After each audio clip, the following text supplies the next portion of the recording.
Investasi apa sih yang paling menguntungkan di 2025 ini? Invest di Sun? Oke sih, ini untungnya kalau kita dari awal tahun itu sekitar 9 sampai 11%. Kalau kalian beli reksadana pendapatan tetap lumayan nih, return-nya ini lebih bagus daripada kita cuma taruh deposito, apalagi cuma tabungan doang. Kalau kalian belinya yang seri retail, beli obligasi langsung kayak ORI, itu kan kalian juga dapat tuh bunganya mungkin sekitar 6,5%, 6% dan ada kenaikan capital gain, kenaikan harga. Nah, selain itu apalagi? Saham. Oke, IHSG naik 21%. Oke banget nih sebenarnya. Nyentuh 8.600 all time high. Tapi kalau kita bicara realisasi sesungguhnya, sebenarnya returnnya nggak bakal setinggi itu. Kalau kalian beli reksadana saham, yang isinya pasti kan saham-saham blue chip ya, saham-saham kayak bank-bank yang gede, Astra, Telkom, isinya gitu, itu paling returnnya antara 3 sampai 9%. Karena kalau kita ngelihat dari indeks acuan untuk saham-saham blue chip, itu kayak LQ45, IDX 80, itu return-nya hanya berkisar 3 sampai 9%. Jangan lupa juga kalau kalian beli reksadana itu kan ada manajemen fee lagi, ada potongan sekitar 2%. Tapi oke lah tahun ini, lebih bagus daripada tidaknya dia udah di atas deposito. Terus apalagi nih selain investasi pasar modal? Yang kekinian, cryptocurrency, Bitcoin, Binance, Ripple.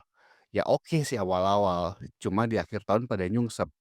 Nah ini juga sih yang agak susahnya ya, kita kalau bicaranya tuh invest, fluktuasinya itu luar biasa dan kita agak susah sih ngukurnya dan nggak mungkin kan ya kalau kita menggunakan big money masuk ke sana gitu ya. Paling ya buat trading, buat spekulasi ya oke lah. Cuma kalau kita bicara heavy investing yang investing duit kita yang main serius gitu ya, itu nggak terlalu disarankan ya. Lebih bagus paling cuma sekitar 5%, 10%, maksimal 15% lah disebar gitu. Memang masih ada yang lumayan kayak Binance kan year to date tuh masih 28%. Tapi ada lagi nih, di antara semua yang udah gue bahas tadi, ada satu yang menjadi pilihan investasi dari ribuan tahun lalu dan tahun ini menjadi puncak kejayaannya setelah sekian tahun. Apalagi kalau bukan emas. Yoi, emas itu naiknya 50% year to date. Ini gila-gilaan. Main saham aja kita investasi IHSG kapan bisa naik 50%? Udah belasan tahun lalu bisa kayak gitu. Ini emas bisa naik 50%, padahal tahun lalu juga naik, tahun lalunya lagi juga naik. Tapi kita mesti lihat nih, kenaikannya berapa gede. Oke, kalau kita bicara seberapa gede sih sebenarnya kenaikan emas dari awal sebelum itu berapa tahun sebelumnya. Kalau kita lihat dari 2022 sebenarnya kenaikannya itu udah sampai 150%. Lebih gila lagi, bukan cuma 50%. Nah, tapi ini yang jadi pertanyaan sebenarnya. Dengan kenaikan sebanyak ini, gimana dengan investasi emas di 2026? Masih oke nggak sih? Masih ada peluang nggak sih? Masih time to buy nggak sih? Atau masih time-nya bye-bye? Oke, kita coba cari tahu yuk. Kita telusuri lebih dalam. Kita coba cari tahu historikalnya emas tuh gimana sih? Kita coba cari tahu juga apa sih yang ngedasarin naiknya kali ini dan apakah ini menjadi saat yang berbeda bandingin sebelum-sebelumnya. Yuk, telusuri lebih jauh. Selamat datang di YouTube channel Slave Berdasi. Di sini, Slave Berdasi akan menawarkan berbagai pil pahit. Berbagai cerita berdasarkan kejujuran pada realita yang pahit, lugas, dan apa adanya. Seperti layaknya pil pahit, menerima dan menelannya sudah pasti sulit. Tapi dengan itulah, kita bisa jadi lebih baik. Subscribe biar nggak ketinggalan, like dan komen kalau suka sama videonya. Dulu waktu awal gue kerja di dunia investasi, itu pas lagi zamannya subprime mortgage tuh, lagi krisis pasar modal di negara-negara maju. Di Amerika ambrol, Lehman Brothers ya, itu sampai hancur. Itu gara-gara krisis properti waktu itu. Tapi pada saat lagi krisis kayak gitu, emasnya juga rekor waktu itu guys. Itu naik banyak banget. Kayak sekarang nih, waktu itu gue inget banget kalau kita ngeliat dengan satuan troy ounce, emas itu naik dari harga 725 troy ounce ke 1.879 troy ounce di 2008. itu naiknya sama nih kayak sekarang 150%, percis sama.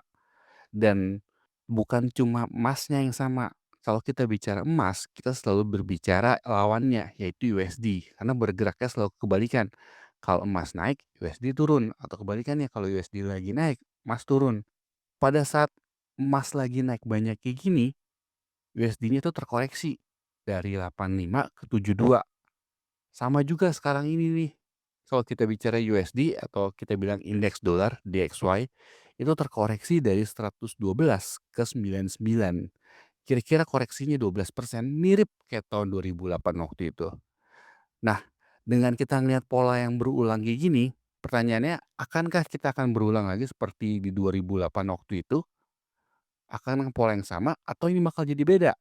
Dalam kacamata orang investment, gold itu komoditi yang nggak bisa diukur. Lebih karena faktor emosi aja, lebih ke fear or greed gitu ya, lagi serakah, lagi ketakutan. Emas itu kan kalau dibuat orang investasi itu simbol ketakutan. Kalau orang lagi takut, pas baliknya tuh ke investasi yang paling konservatif, yang udah dikenal ribuan tahun, which is itu emas. Makanya kalau lagi krisis-krisis dunia, itu pasti ujung-ujungnya emasnya naik. Karena itu yang paling konservatif yang orang percaya. Nah, apalagi nih kan kita nggak bisa ngukur emas tuh caranya gimana sih kalau kalau kita bicara perusahaan kan ngukurnya jelas nih, ada cash flow-nya gitu. Kalau emas kan komoditi. Nah, itu makanya tuh kalau orang-orang investasi itu yang apalagi terkenal-kenal yang legend legend dunia itu pada nggak suka. Contoh aja kita paling tahu kan dari Warren Buffett ya, investor legendaris. Dia nggak suka sama emas, dia agak sedikit ya bisa dibilang cenderung negatif lah ya ke emas. Kalau kita balik lagi ke peristiwa di 2008 setelah emas naik, kan sempat puncaknya itu kan di 1879 ya, 1879 troy ounce. Nah, abis itu turun tuh dari level 1.700 turun sampai level 1000-an di 2015. Itu turunnya 40%. Nah, yang kita mikir sekarang kan dengan apa yang terjadi di 2008 sampai ke 2015, yang ternyata setelah mencapai puncaknya, konsolidasi, terus koreksi minus 40%, akankah terulang lagi di 2026 atau 2027 atau ke depannya? Akankah sama lagi atau bakal beda nih? Uniknya, saat emas pecah rekor, indeks saham juga pecah rekor terus. Lihat aja ISG sekarang 8.600. Indeks Amerika apalagi? Nggak ada matinya naik terus. Soalnya kalau kita bicara kenaikan emas, bukan lagi kita bicara soal fear and greed. Yang kita selalu bilang tadi, itu selalu temporer ya, cuma sementara karena emosi pasar yang lagi takut, lagi serakah. Tapi sekarang ada perubahan struktural, karena ada hal yang mempengaruhi demand-nya emas. Nah, kalau kita bicara demand-nya emas, kita harus bicara juga pada USD, karena memiliki kaitan yang sangat erat.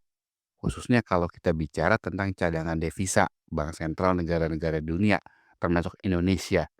Kita kan selalu bicara kalau cadangan devisa adalah US dollar. Nah, kita coba cari tahu apa yang terjadi sih di awal pandemi 2020. Negara tuh pada kesulitan semua ya, karena krisis kesehatan butuh biaya besar sementara nggak ada pemasukan. Perusahaan pada tutup, pada lockdown. Pada saat itu berbagai negara menerbitkan utang, yang beli adalah bank sentralnya sendiri. Indonesia juga termasuk. Tapi yang paling gila waktu itu Amerika ya. Indonesia cuma ambil defisit utangnya itu cuma sekitar 6% dari ekonomi. Amerika bisa sampai mendekati 20% minusnya. Itu printing money, guys. Itu buat nutupin kebutuhan-kebutuhannya. Kalau ya kita jujur aja lah kalau kita ngomong Indonesia juga ada printing money, tapi kan kalau kita printing money rupiah, yang make cuma orang Indonesia doang. Kalau printing money kelebihan dikit, yang ada hiperinflasi. Tapi kalau Amerika printing money seenaknya, kan seluruh dunia pakai, seluruh dunia pakai buat simpenan, buat cadangan. Jadinya diserap seluruh dunia. Orang Amerikanya sih enak pegang USD, tapi orang yang di luar Amerika dapat getahnya, kena inflasinya kan. Nah, itu satu guys yang bikin kredibilitas USD itu menurun saat itu. Karena bukan cuma pada saat pandemi doang. Indonesia hanya 2 tahun udah balik normal soal defisit utangnya. Amerika sampai sekarang tetap aja defisit gila-gilaan. Dia masih printing money terus. Itu satu. Nah, terus kedua kita bicara soal krisis geopolitik. Balik lagi berhubungan ke yang pertama. Negara-negara dunia pada punya cadangan devisa dalam US dollar, termasuk negara yang bukan sekutunya Amerika bisa dibilang, China, Rusia. Nah, pada saat 2022, saat Rusia menginvasi Ukraina, aset Rusia yang dalam US dollar biasanya kan dibeliin tuh US dollarnya dibeliin surat utang negaranya Amerika atau tabungan dan sebagainya. Itu di-freeze sama Amerika asetnya. Padahal kan itu asetnya Rusia, tapi kan dalam USD, dalam ranahnya Amerika, Amerika punya kesempatan untuk mem-freeze, membekukan asetnya Rusia. Wah, kan nggak cengli kalau kayak gitu. Itu kan gawat dong gitu, duit duit gue lu sita gitu. Nah, itu juga yang menjadi faktor yang sangat jadi gong banget, wah kita nggak bisa megang USD lagi nih, ini sangat terlalu beresiko. Dan itu sebenarnya sudah kelihatan bahkan sebelum krisis itu terjadi. Tadinya di tahun 2000-an sampai 2010-an, pembeli surat utang Amerika terbanyak itu adalah China. Tapi karena udah mulai ada gesekan-gesekan, China terus sudah nggak membeli lagi ya, sekarang udah bukan lagi pembeli terbanyak. Karena ya resiko itu tadi.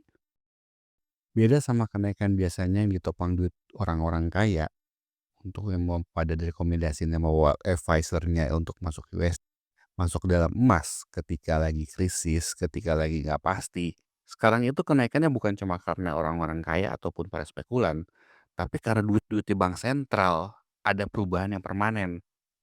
Normalnya negara-negara dunia itu bank sentralnya ya, nyimpen cadangan devisa tuh dalam USD.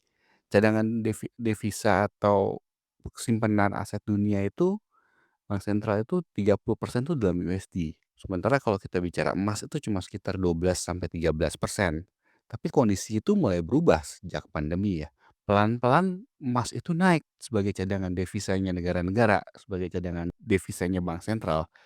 Bahkan sejak Juni 2025, akhirnya emas menggeser USD sebagai cadangan devisa terbesar. Sejak Juni itu cadangan devisa emas itu mencapai level 24%, sementara USD turun dari 30% menjadi 23%.